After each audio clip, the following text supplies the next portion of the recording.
말씀 보겠습니다. 말씀은 구약 시편 말씀 19편 1절부터 우리 마지막 절 14절까지 보겠습니다. 시편 19편입니다. 시편 19편 1절부터 끝절인 14절까지입니다. 제가 봉독해 드리겠습니다. 하늘이 하나님의 영광을 선포하고 궁창이 그의 손으로 하신 일을 나타내는도다. 날은 날에게 말하고 밤은 밤에게 지식을 전하니 언어도 없고 말씀도 없으며 들리는 소리도 없으나 그의 소리가 온 땅에 통하고 그의 말씀이 세상 끝까지 이르도다. 하나님이 해를 위하여 하늘의 장막을 베푸셨도다.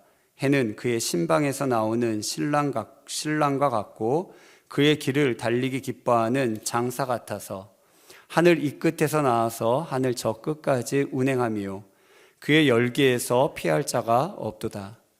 여호와의 율법은 완전하여 영혼을 소성시키며 여호와의 증거는 확실하여 우둔한 자를 지혜롭게 하며 여호와의 교훈은 정직하여 마음을 기쁘게 하고 여호와의 계명은 순결하여 눈을 밝게 하시도다.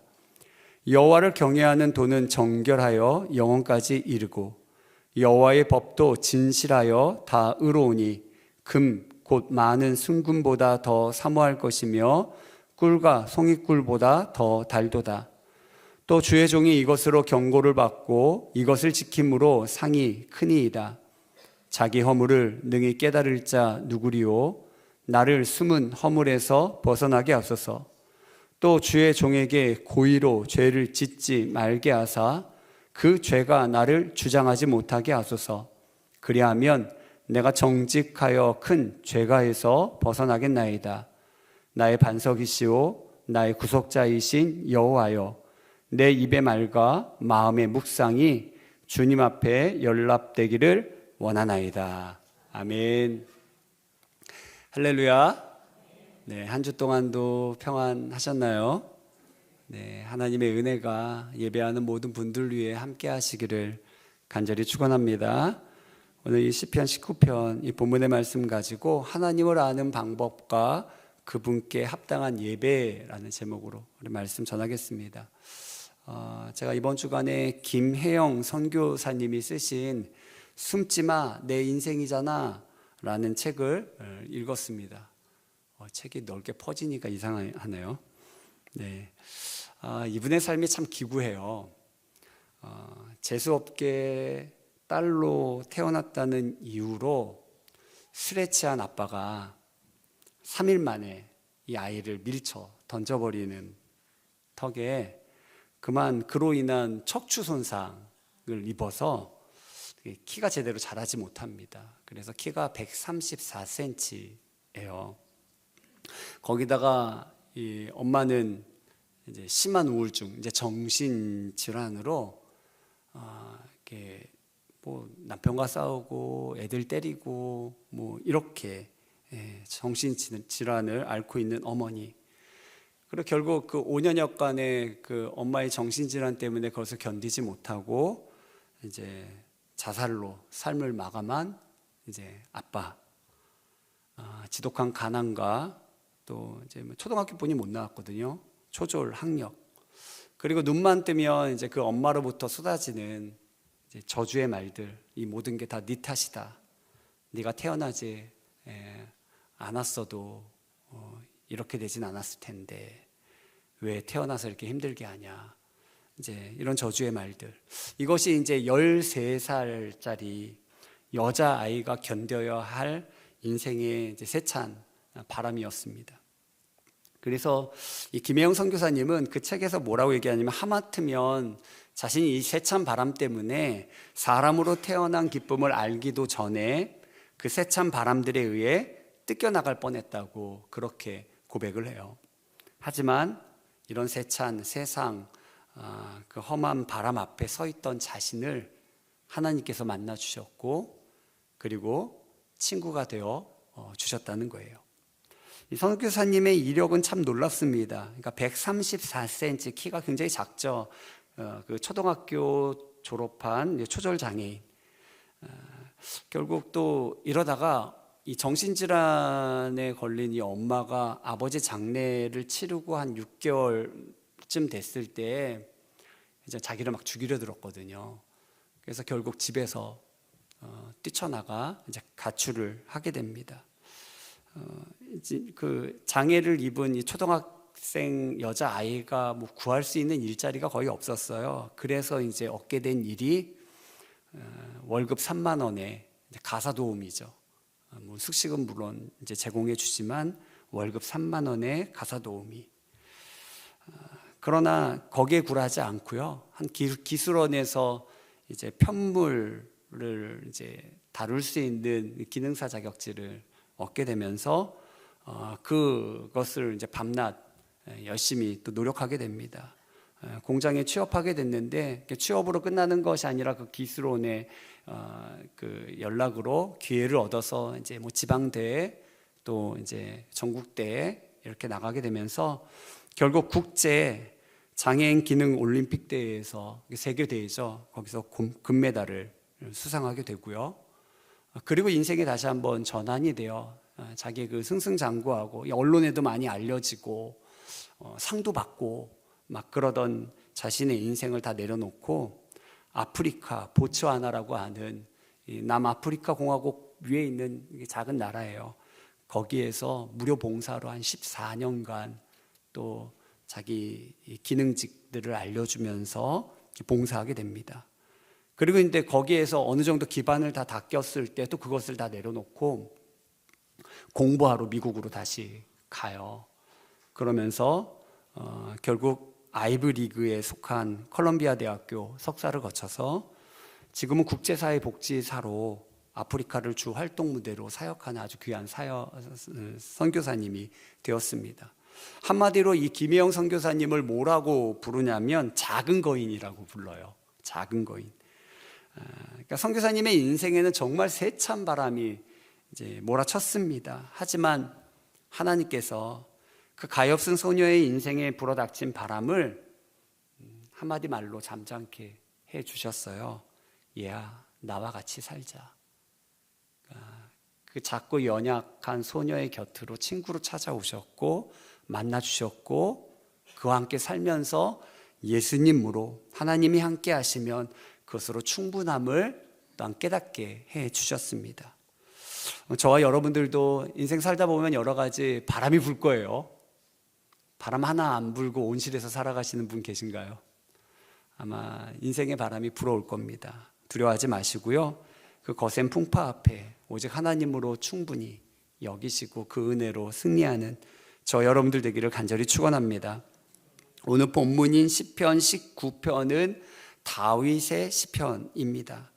이 시편은 하나님을 아는 방법에 대해서 가르쳐주고 있는 시편이에요. 크게 두 가지를 이야기하고 있는데 첫 번째는 1절부터 6절까지 하늘과 온 세상 만물이 하나님의 영광을 드러내고 있다. 그러니까 하나님을 아는 것을 가르쳐주고 있다는 거죠. 두 번째는 7절부터인데 7절부터 10절까지 하나님이 친히 주신 말씀, 곧 율법이 하나님이 어떤 분이신지 알려준다는 것이에요. 그리고 마지막으로 이제 11절부터 14절까지는 결론이죠. 하나님을 더욱 알기를 간절히 사모하는 다윗의 기도가 나옵니다. 오늘 저와 여러분들이 하나님을 알 때 인생의 거센 풍파를 이기게 될 줄 믿습니다.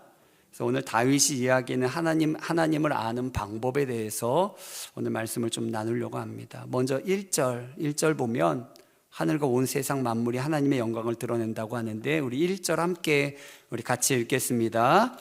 하늘이 하나님의 영광을 선포하고 궁창이 그의 손으로 하신 일을 나타내는도다. 여기 제 이제 핸드폰이 있어요. 이 핸드폰이 있는데 이 핸드폰은 그냥 우연히 세월 지나가니까 뭐 이것저것이 달라붙어서 딱 만들어졌을까요? 혹시 그럴 수 있다는 가능성을 가지고 계신 분이 계신가요? 그러지 않죠. 여러 가지 물질이 막 달라붙은다고 이 스마트폰, 이 핸드폰이 만들어지지는 않습니다. 이렇게 이제 복잡한 기계가 만들어지기 위해서는 누군가 이거를 발명해야 되고 설계해야 되고 또 제조 과정을 거쳐야 이 스마트폰이 만들어지는 것이죠. 근데 이 세상 만물은요, 이 핸드폰하고는 비교할 수 없는 정말 복잡하고 섬세하고 신비로운 것들이 담겨 있어요. 그래서 이 세상 과학이 아무리 발달됐다 할지라도요, 생명을 창조해내지 못합니다. 뭐 복제까지 한다고 막 그러지만 새로운 생명을 만들어낼 수는 없습니다. 뭐 생명을 가진 생물들, 특히 이제 뭐 사람을 생각해 보면 사람 몸에 있는 뭐 혈관, 뭐 신경, 그 세포, 그 하나하나에 이르기까지 그냥 저절로 형성되지가 않아요. 자연의 신비라고, 생명의 신비라고 표현할 수밖에 없는 아주 기막히고 놀라운 것들이 거기에 담겨 있고요, 그것을 하나둘 발견해가고 있는 것이죠. 그러니 이 모든 것들은 사실 누군가 이 모든 것을 계획하고 창조하시는 분이 있음을 이 세상은 드러내고 있는 것입니다. 바울은 로마서 1장 20절에서 이렇게 말씀합니다. 창세로부터 그의 보이지 아니하는 것들, 곧 그의 영원하신 능력과 신성이 그의 만드신 만물에 분명히 보여 알려졌나니 그러므로 그들이 핑계하지 못할지니라. 보이지 않는 하나님, 그래서 하나님 보이지 않잖아요. 그러나 하나님의 영원한 능력과 신성은 보여요, 안 보여요? 보여진다는 거예요. 어떻게 보여진다는 얘기를 하고 있는 것입니까? 만물을 통해 보여지기 때문에 아무도 하나님 없다고 핑계할 수 없다는 말입니다. 심지어 3절, 오늘 본문 3절의 말씀에 보면 이렇게 표현하고 있어요. 언어도 없고 말씀도 없으며 들리는 소리도 없으나 그의 소리가 온 땅에 통하고 그의 말씀이 세상 끝까지 이르도다. 무슨 얘기냐면 언어가 없어요. 들리는 소리가 없어요.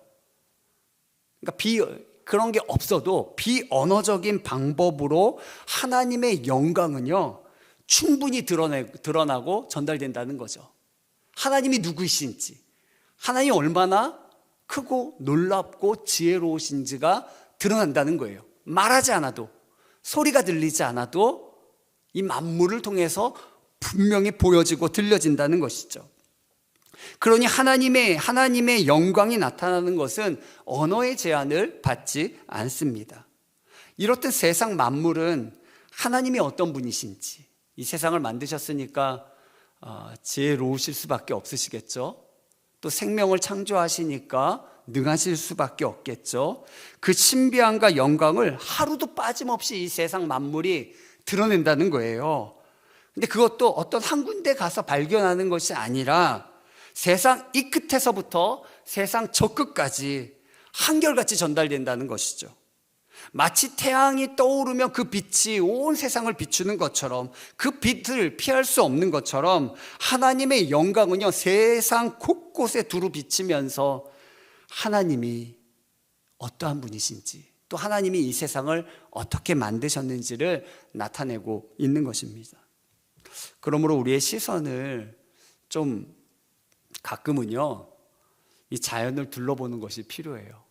이 건물 안에만 너무 갇혀 있지 마시고요, 좀 세상을 바라볼 때, 자연을 바라볼 때 하나님이 우리에게 주시는 큰 유익을 얻게 되는 줄 믿습니다.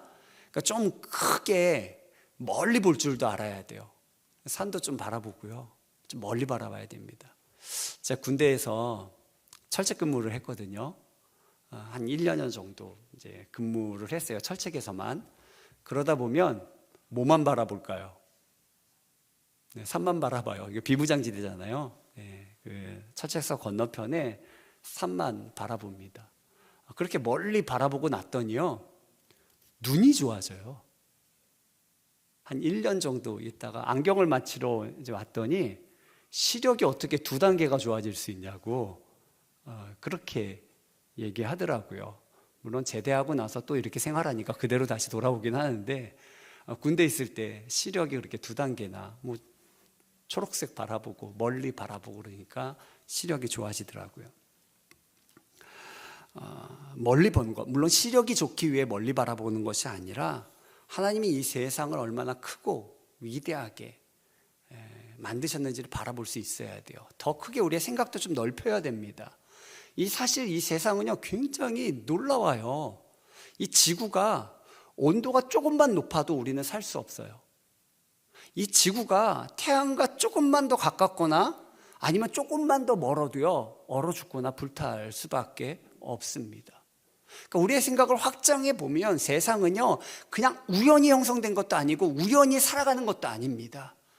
얼마나 그 지혜와 절묘함이 있어야만 이 세상이 유지되고 살아가는지를 우리가 좀 바라볼 수 있어야 되고 생각할 수 있어야 되는 것입니다. 또 다른 한편으로는 좀 가끔은요 아주 작게 가까이 세밀하게 볼 수도 있어야 돼요. 좀 이렇게 길가에 핀 꽃들도 좀 보고요. 좀 나이가 들어가시면 꽃들 굉장히 좋아하시더라고요. 사진이 이제 자기 얼굴보다 꽃이 더 많아지기 시작하고요. 그리고 그냥 뭐 그런 꽃들보다도 이제 들꽃들, 아주 작은 꽃들 이거 굉장히 이뻐하시더라고요. 근데 그런 작은 것들을 보면서 감탄할 수 있는 것, 감사할 수 있는 것. 하나님 절 위에 이런 작고 예쁜 것들을 오늘의 선물로 이렇게 만들어 주셨네요. 보게 해 주셨네요. 이런 좀 감사의 고백들이 저와 여러분들에게 있게 되기를 바랍니다. 또 사람들도요 너무 겉모습만 보지 마시고요. 그들 속에 있는 것들을 좀 보셔야 돼요. 그들 속에 있는 하나님이 창조하신 그들의 영혼, 그들 속에 계셔서 그들과 함께 하시는 하나님도 좀 발견하게 되기를 바랍니다. 옆분들 좀 보시죠. 네, 겉모습만 보지 마시고요. 그 안에 계신 하나님을 좀 발견할 수 있으셔야 돼요. 그러면 그 겉모습만이 아니라 그 한 사람 한 사람 그들 속에, 그들의 인생 속에 함께 계시면서 그들을 여기까지 이끌어 오신 하나님의 솜씨와 하나님의 아름다움과 하나님의 역사들을 보면서 좀 우리는 함께 은혜를 나누고 또 감사하고 또 감격할 수 있어야 됩니다. 이런 자연과 만물을 통해 믿음의 눈으로, 영의 눈으로 좀 바라보셔서 하나님을 발견할 수 있는 저와 여러분들 되기를 간절히 축원합니다. 근데 옆분들 안에 하나님이 계세요? 네, 그렇게 발견하는 매일이 되기를 바랍니다. 우리 7절부터는 만물, 즉 자연을 통한 하나님의 일반 계시에 이어서 하나님이 베푸시는, 친히 보여주시는 특별 계시를 언급을 해요. 바로 하나님 자신이 직접적으로 드러내시면서 말씀하신 말씀, 즉 하나님의 율법이죠. 그래서 7절부터는 이 하나님에 대한 명칭 자체가 이 성경에서 달라집니다. 1절에 보면 하나님을 뭐라고 표현하고 있어요? 하늘이 하나님, 하나님이라고 표현하고 있죠. 하나님이라고 표현하고 있어요. 근데 7절부터는 달라지는데 7절부터는 하나님을 뭐라고 표현하고 있어요? 여호와라고 표현하고 있어요. 이게 원어적으로 들어가 보면 1절의 하나님은요 엘이에요. 신을 뜻하는 엘이라고 표현하고 있어요. 그러나 이 7절부터는요 여호와, 야훼라고 표현하고 있거든요. 그러니까 이스라엘과 특별하게 관계를 맺으시는, 언약적 관계를 맺으시는 하나님에 대해서 강조하는 그런 명칭입니다. 그러니까 이 하나님은요 나의 하나님이 되시는 거예요. 나와 특별히 관계하시는 하나님이 되시는 거죠. 우리 좀 길지만 우리 7절부터 10절까지 좀 같이 읽어보실까요? 우리 함께 읽겠습니다. 여호와의 율법은 완전하여 영혼을 소성시키며 여호와의 증거는 확실하여 우둔한 자를 지혜롭게 하며 여호와의 교훈은 정직하여 마음을 기쁘게 하고 여호와의 계명은 순결하여 눈을 밝게 하시도다. 여호와를 경외하는 도는 정결하여 영혼까지 이르고 여호와의 법도 진실하여 다 의로우니 금 곧 많은 순금보다 더 사모할 것이며 꿀과 송이꿀보다 더 달도다. 아멘. 하나님이 우리에게 하나님을 더욱 잘 알라고 주신 이 말씀, 이 율법이 자연을 통한 일반 계시보다 얼마나 뛰어난지를 이 다윗은 우리에게 알려주고 있어요. 여호와의 율법은 어떻다고요? 완전하다. 여호와의 증거는 확실하다. 여호와의 교훈은 정직하다. 여호와의 계명은 순결하다. 여호와를 경외하는 도는 정결하고 여호와의 법도 진실하여 다 의롭다. 그러니까 이 자연하고는 비교할 수 없는 하나님이 친히 밝혀주시는 이 말씀들은요, 너무나 중요하고 소중한 것이죠. 그러니 이것은 금보다 더 중요하고 꿀보다 더 달다고 그렇게 다윗은 이야기합니다. 이 말씀이 주는 효과 또한 언급하고 있어요. 그 효과가 무엇입니까? 영혼을 소성시켜요. 우리 속사람을 새롭게 만들고 살게 만드는 것입니다. 우둔한 자를 어떻게 만들어요? 지혜롭게 만들어요. 하나님의 말씀이 들어오면요, 우리를 깨우쳐서요, 지혜롭게 분별력 있게 만들어 갑니다. 우리의 마음 또한 어떻게 만들어요? 기쁘게 만들어요. 슬픔이 사라지게 만듭니다. 눈은 또 어떻게 만들어요? 밝아져요. 시력 좋아진다는 얘기일까요? 시력 좋아진다는 얘기가 아니라 모든 것을 밝히 보는 지혜, 이해, 통찰력을 갖게 된다는 거죠. 그리고 그 지속성은 영원까지 이른다는 거예요. 그 효과가 영원하다는 거죠. 사실 우리는 말씀 그러면 이 문자만 생각해서 좀 딱딱하게 생각할 수 있는데, 하나님의 말씀, 하나님이 이 말씀을 통해 우리에게 드러내시는데요, 하나님이 자신을 이 말씀을 통해 어떻게 드러내시냐면 말씀 자체이신 분이 우리 가운데 찾아오시죠. 그게 누구세요? 예수님이시죠. 말씀이 육신이 되어 찾아오셔서 하나님이 어떠한 분이신지를 우리에게 드러내 주십니다. 우리가 잘못 알고 있는 것을 밝히시고요, 하나님이 우리를 얼마나 사랑하시는지를 드러내시는 것, 그게 하나님의 아들이신 예수님이 오셔서 그 말씀을 드러내시죠. 또한 말씀의 영이신, 진리의 영이신 성령님께서 누구 안에 거하세요? 우리 안에 거하세요. 내 안에 거하세요. 그래서 말씀이 생각나게 하시고, 그 말씀을 가르쳐 주시고, 말씀을 깨닫게 하시고, 말씀이신 하나님과 연합하게 하시고, 말씀이신 하나님을 사랑하게 만드시는 줄 믿습니다. 그러니 여러분들, 이 말씀, 주님과 동행함으로 성령께서 내 안에 계시는데 근심케 하시는 것이 아니라 그분의 말씀을 자꾸 듣고 배움으로, 성경도 좀 읽으시고요, 마음의 묵상도 하시고요, 그리고 기도도 하시고요, 그러면서 하나님을 더욱 분명하게 알아갈 수 있는 저 여러분들 되기를 간절히 축원합니다. 오늘 우리가 말씀을 듣는 이유도 그거죠. 하나님 알기 위해서, 하나님 어떠한 분인지 알아야 우리의 인생을 분명하게 살아갈 수 있습니다. 요즘 사순절 기간에 우리 뭐 하고 있나요? 성경 필사하고 있어요. 필사하고 있는데 성경 쓰는 거 쉽지 않죠. 어렵습니다.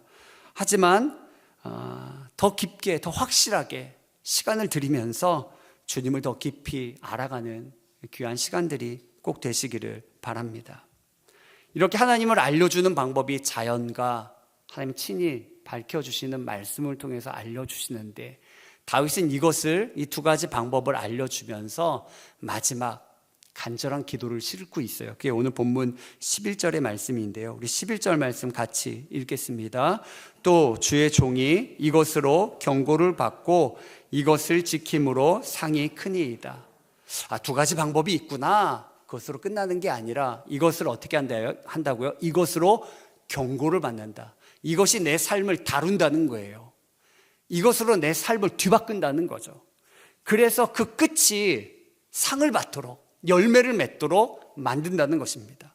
다윗은 이것들 제가 알고 있는데 이것으로 끝나는 것이 아니라 자연이 하나님을 드러내고 있고 말씀이 하나님을 밝히 보여주고 있는데 이것들로 인해서 내가 하나님을 더 알기를 원합니다.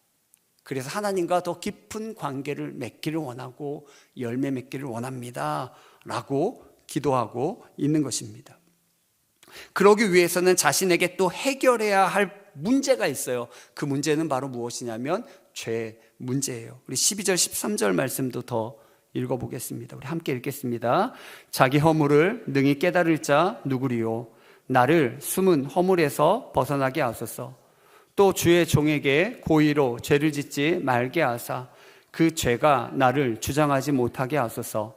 그리하면 내가 정직하여 큰 죄가에서 벗어나겠나이다.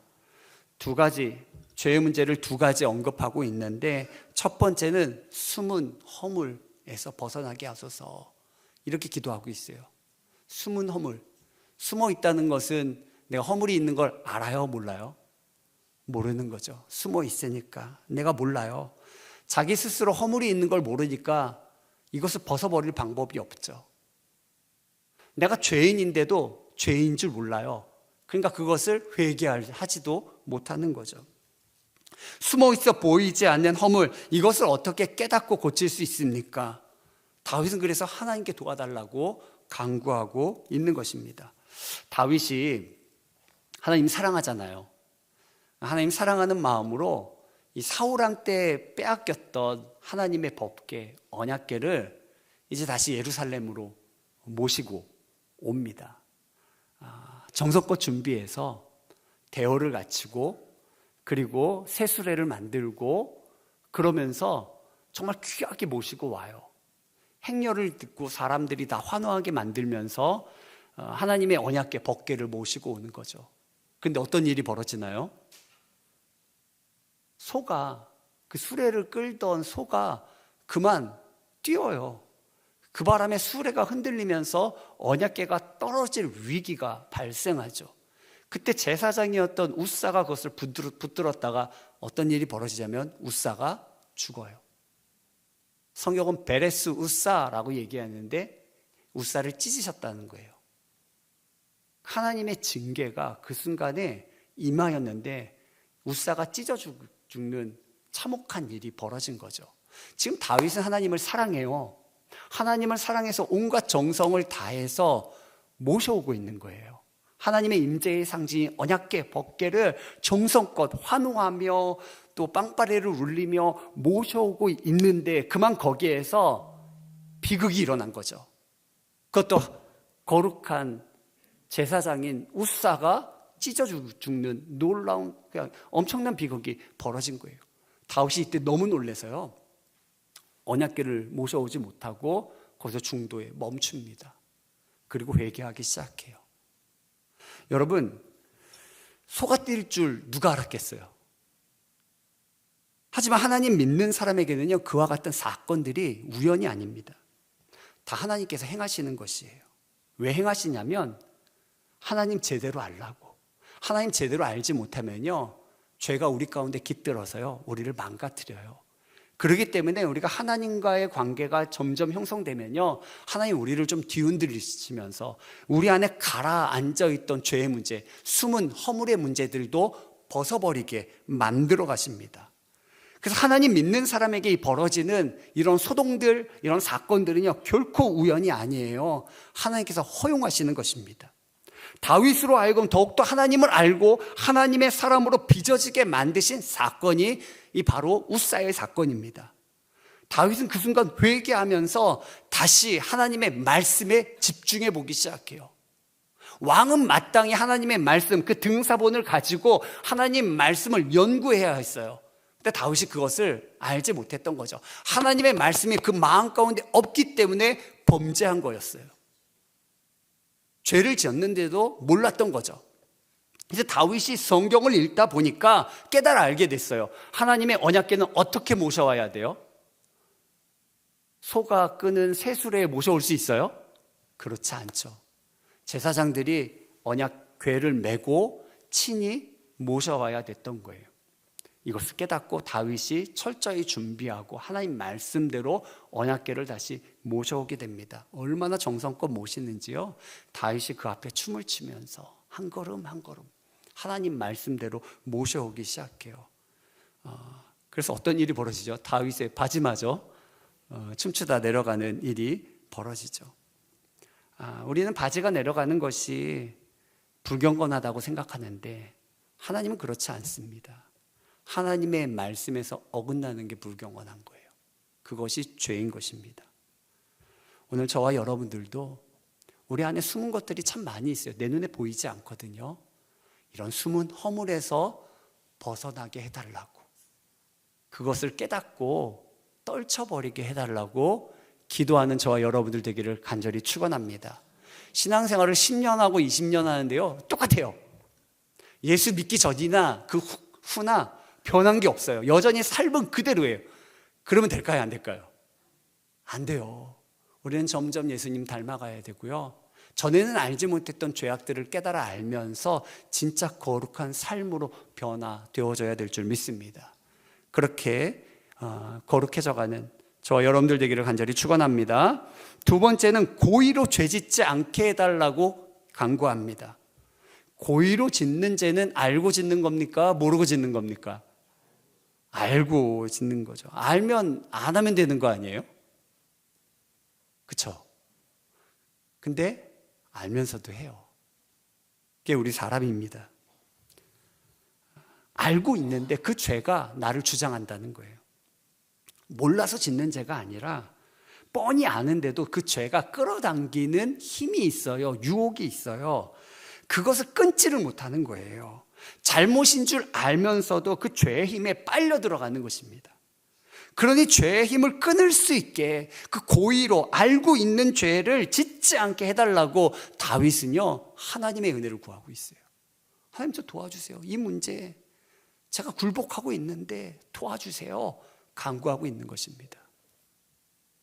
오늘 저와 여러분들도 우리가 알고 있으면서도 행하고 있는 반복되는 죄가 있다면 자백하시고 회개하시면서 하나님의 은혜로 끊어지게 되기를 간절히 축원합니다. 아까 그 김혜영 선교사님의 이야기를 했는데요, 그 김혜영 선교사님도 굉장히 험한 인생을 살면서 온갖 입술에 쓴 것, 마음도 꽁꽁 얼어붙어 있었어요. 그래서 왜냐하면 사람들이 장애인을 그렇게 수월하게 바라봐 주지 않았고요, 이렇게 많은 안 좋은 말들을 쏟아냈기 때문에 그의 마음은 꽁꽁 얼어붙을 수밖에 없었습니다. 그런데 그때 그 기술원에서 가르쳐줬던 선생님 한 분이 너가 하나님을 알면 좋을 텐데 그 복음을 전해요. 근데 받아들이지 않거든요. 근데 이 선생님이 굉장히 안타까워합니다. 여러 번 전하면서 너가 이 험한 세상을 살아가려면 하나님을 알아야 될 텐데, 하나님 도와주셔야 될 텐데 그렇지 않아서 내가 마음이 참 아프다, 슬프다, 진심 어린 마음으로 그렇게 이야기하는 거죠. 나중에 그 진심이 통해서 후에 이제 공장에 취업했을 때 그 근처 교회를 이제 나가기 시작합니다. 그러면서 하나님을 만나며 친구로 찾아오신 예수님을 만나며 그의 인생이 뒤바뀌거든요. 그리고 그때 그가 고백한 그 모든 것들을 하나님께서 들어주시는 것을 경험하게 돼요. 그 중에 한 사건이 있는데요, 우리 14절 말씀을 좀 읽고 설명을 드릴게요. 우리 14절 함께 읽겠습니다.